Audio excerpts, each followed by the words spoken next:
क्या ऋषभ पंत के बल्ले से बेस्ट परफॉर्मेंस आना अभी बाकी है? जितना हमने देखा है उन्हें टी20 वर्ल्ड कप में खेलते हुए, ये उनका बेस्ट नहीं था। ईशांत शर्मा का ऐसा मानना है कि सुपर 8 में ऋषभ पंत की बेस्ट परफॉर्मेंस देखने को मिल सकती है। ईशांत शर्मा का ये भी मानना है कि जिन पिचेस में बल्लेबाज जो है वो 2 रन 4 रन 10 रन नहीं बना पा रहे थे, वहां पर ऋषभ पंत की परफॉर्मेंस अच्छी खासी रही है और वो ऋषभ पंत को टी20 वर्ल्ड कप में यानी कि इंटरनेशनल क्रिकेट में जल्द ही देखना चाहते थे जो पंत खेल रहे हैं। बिल्कुल, ईशांत शर्मा का कहना है, having spent time with him in IPL playing for Delhi Capitals, he is a world class player and I am sure that his best is yet to come. He has, यहाँ पे जो है रन्स की अगर हम बात करते हैं तो उन्होंने ऋषभ पंत ने कुल मिला के 96 रन जड़े हैं, जहाँ पे एवरेज रहा है 48 का, स्ट्राइक रेट रहा है 124.67 का और 3 मैचेस कुल मिला के खेल चुके हैं ऋषभ पंत। बिल्कुल, अगर हम बात करें आयरलैंड के खिलाफ अच्छी परफॉर्मेंस आई, उसके बाद हमने देखा कि पाकिस्तान के खिलाफ जब बहुत ज़्यादा ज़रूरत थी वहाँ पर भी पंत जो है वो काफ़ी अच्छा खेलते हुए नजर आए थे। हालांकि USA के खिलाफ एक बॉल नीचे रह गई थी और इसी बॉल पर बोल्ड होते हुए हमें नजर आए थे। बिल्कुल, और जिस तरीके का ऋषभ पंत की थ्रू आउट अभी तक हमें बैटिंग देखने को मिली है, उसमें एक कंसिस्टेंसी जो है ऐड ऑन हो जाती है, जिसकी वजह से आप कोई सा भी मैच उठा के देख लीजिए, टीम इंडिया में जो है रन्स अगर बन पाए हैं, अच्छा स्कोर खड़ा हो पाए, तो कहीं ना कहीं ऋषभ पंत का योगदान उसमें कई ज़्यादा रहा है।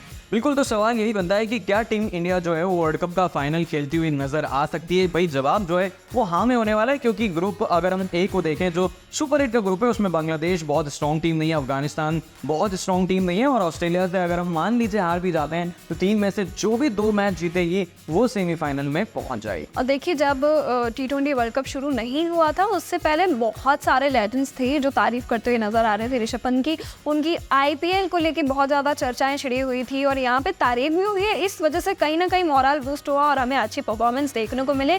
लेकिन अगर हम आगे बढ़ते हैं तो रोहित शर्मा, शिवम दुबे, अर्शदीप सिंह, जसप्रीत बुमराह, ये सारे प्लेयर्स भी ऐसे हैं जो अच्छा खेलते हुए नजर आ रहे हैं। चलिए, तो मुझे ऐसा लग रहा है कि जो टी20 वर्ल्ड कप की जो सुपर 8 स्टेज है उसकी प्रैक्टिस अच्छी खासी हो चुकी है, लेकिन सूर्य कुमार यादव को लेकर एक अपडेट आ रही है और वो ये है कि प्रैक्टिस करते के दौरान उनके अंगूठे पे चोट लगी थी और उसके बाद उन्होंने स्प्रे का यूज़ करा, वापस प्रैक्टिस पर तो आए हैं, लेकिन इंजरी कितनी गंभीर है ये अभी जो है वो पता चलेगा कुछ टाइम के बाद। और जैसे ही हमें कोई अपडेट आएगी हम आप तक इसको पहुंचा देंगे, लेकिन उससे पहले हम नजर डाल लेते हैं सूर्य कुमार का जो है टी20 वर्ल्ड कप में रिकॉर्ड्स कैसे रहे हैं। 10 मैचेस कुल मिला के खेले हैं, रन इसमें है 283, एवरेज है 47.17, स्ट्राइक रेट है 177.99 और बेस्ट उनका जो है वो 68 रहा है। अगर वर्ल्ड कप एडिशन की हम बात करें तो लास्ट उन्होंने 2 खेले हैं, 2024 में वो खेल रहे हैं और यहाँ पर USA के खिलाफ बहुत ज़्यादा ज़रूरत थी, वहाँ पर 50 आई थी तो 59 रन्स वो बना चुके हैं और साल 2022 की हम बात करें जो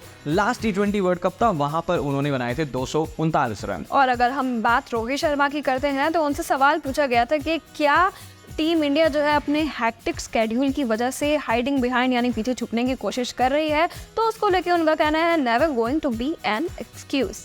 बिल्कुल, उन्होंने कहा कि जिस तरीके से हमारे फिक्चर्स थे वो बैक टू बैक थे और अब अगर हम सुपर 8 में भी देखें तो 20 तारीख को पहले अफगानिस्तान के खिलाफ मैच है, फिर 22 जून को मैच है, तो उर्विका सिर्फ 1 दिन का टाइम मिलेगा टीम इंडिया को। लेकिन रोहित शर्मा कह रहे हैं कि हम बहाना नहीं बनाएंगे, पूरा जो है वो जी जान तरीके से अच्छे से खेलेंगे। बिल्कुल, उन्होंने कहा there is a real needness in the group to go and do something special, so that's a good way to start our second stage in the tournament, clearly shows that everybody wants to make a difference and obviously we take our skill sessions quite seriously. बिल्कुल, उर्विका आपने देखा होगा कि किस तरीके से रोहित शर्मा हो, हार्दिक पांड्या हो, जैसे भी टाइम मिलता है, रोहित शर्मा की हम बात करें वो अपनी बेटी के संग खेलते हुए नजर आ रहे थे, तो कहीं ना कहीं अपने माइंड को रिलैक्स करना भी बहुत ज़्यादा ज़रूरी है। अगर हर वक्त टीम इंडिया यही सोचेगी कि कैसे जीतना है तो वो ज़्यादा प्रेशर हो जाएगा। और ऑस्ट्रेलिया को हमने देखा है कि वो लोग किस तरीके से प्रेशर ज़्यादा नहीं लेते हैं, बस खेल जो है वो एंजॉय करते हैं। देखिए, ये तो टीम ही ऐसी है कि उनके एंजॉयमेंट में कहाँ से कहाँ वो पहुँच जाते हैं, ये कोई चर्चा की बात नहीं है। लेकिन आकाश चोपड़ा से पूछा गया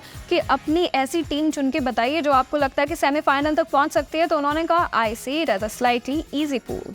बिल्कुल इजी पूल तो है ही है, क्योंकि अफगानिस्तान और आपके पूल में मैं बार बार बता रहा हूँ कि बांग्लादेश है। अगर हम दूसरा ग्रुप देखें तो वहाँ पर आपको वेस्ट इंडीज़ दिखाई दे रही है, इंग्लैंड दिखाई दे रही है, साउथ अफ्रीका दिखाई दे रही है, तो 3 टीमें अच्छी हैं और चौथी है USA। तो ऑब्वियस ही बात है कि कोई 2 टीम क्वालिफाई कर पाएंगी। तो मुझे ऐसा लग रहा है कि जो दूसरा ग्रुप है वो ज़्यादा टफ है। और जहाँ तक ऋषभ पंत की बात है, आपने देखा होगा कि KL राहुल को किस तरीके से IPL में डांट पड़ी थी और उसको लेकर अपना जो व्यू है वो ऋषभ पंत रखते हुए नजर आए हैं। बिल्कुल, उन्होंने कहा कि देखिए, जिस तरीके का मेरा बिहेवियर बिहेवियर है, अगर ऐसा कुछ मेरे साथ हो जाए तो मैं तो बिल्कुल ही स्टबर्न हूँ। स्टबर्न का मतलब मैं आपको बता देती हूँ कि कहीं ना कहीं वो कहना चाह रहे हैं कि जो मेरा बिहेवियर है वो केएल राहुल से बिल्कुल ही उल्टा है। तो अगर मेरे साथ ऐसा होगा तो शायद मुझे और ज़्यादा डांट पड़ने के चांसेस होंगे। बिल्कुल, लेकिन जहाँ तक बात है आईपीएल की, तो चलिए वो गुजर चुका है और ऋषभ पंत अपना व्यू जो है वो रख चुके हैं। तो अब आपको क्या लगता है कि टीम इंडिया आसान ग्रुप में है, सेमीफाइनल में पहुंचेगी? क्या बार बार यही सवाल है कि पंत, बुमराह, अर्शदीप सिंह और इनके अलावा जो बाकी खिलाड़ी अब तक नहीं चले, क्या विराट कोहली की हमें आप अच्छी वाली परफॉर्मेंस देखने को मिलेगी? आप जो है वो कमेंट करके बता सकते हैं। वीडियो अच्छा लगा तो शेयर कर सकते हैं।